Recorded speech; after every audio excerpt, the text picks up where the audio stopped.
ఓ నా కుమారుడా, నేను నా యవ్వన కాలంలో దేవుని వెదకనందువలన దేవుణ్ణి విసర్జించి నా యవ్వనమంతా పాడు చేసుకున్నాను. నా జీవితమంతా నేను నష్టపరుచుకున్నాను. దయచేసి నీ జీవితాన్ని అట్లా నువ్వు నష్టపరుచుకోవద్దు.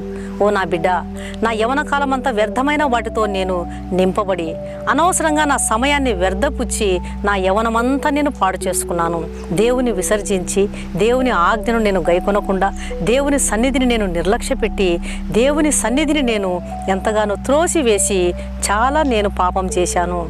దేవుని సన్నిధిని నేను వెక్కిరించాను. అందుకొరకే నా జీవితము ఎంతో నా యవ్వనం పాడైపోయింది. నీ జీవితాన్ని అలాగ పాడు చేసుకోవద్దు. నీ జీవితాన్ని వ్యర్థపుచ్చుకోవద్దు. దేవుని ప్రేమించు. దేవుడంటే విసుగు చెందవద్దు. దేవుని ఆజ్ఞలను గైకొను. దేవుని ప్రేమించు. మనపూర్వకంగా దేవుని ప్రేమించు. దేవుని త్రోసివేసినవంటే ఆయన నిన్ను త్రోసేస్తాడు. దేవుని మాటను నువ్వు లక్ష్య పెట్టినట్లయితే దేవుడు నీ యందు నివసిస్తాడు. నీ ప్రతి పనిలో దేవుడు జయమిస్తాడు. దేవుడు సహాయం చేస్తాడు. నువ్వు దేవునికి వీపు చూపించినవంటే, నీ యవ్వన కాలంలో దేవుని తృణీకరించినవంటే నీ చేతి పనులలో దేవుడు తోడుగా ఉండడు అని పిల్లలకు తప్పకుండా మనం చెప్పాల్సిన అవసరం ఉందండి.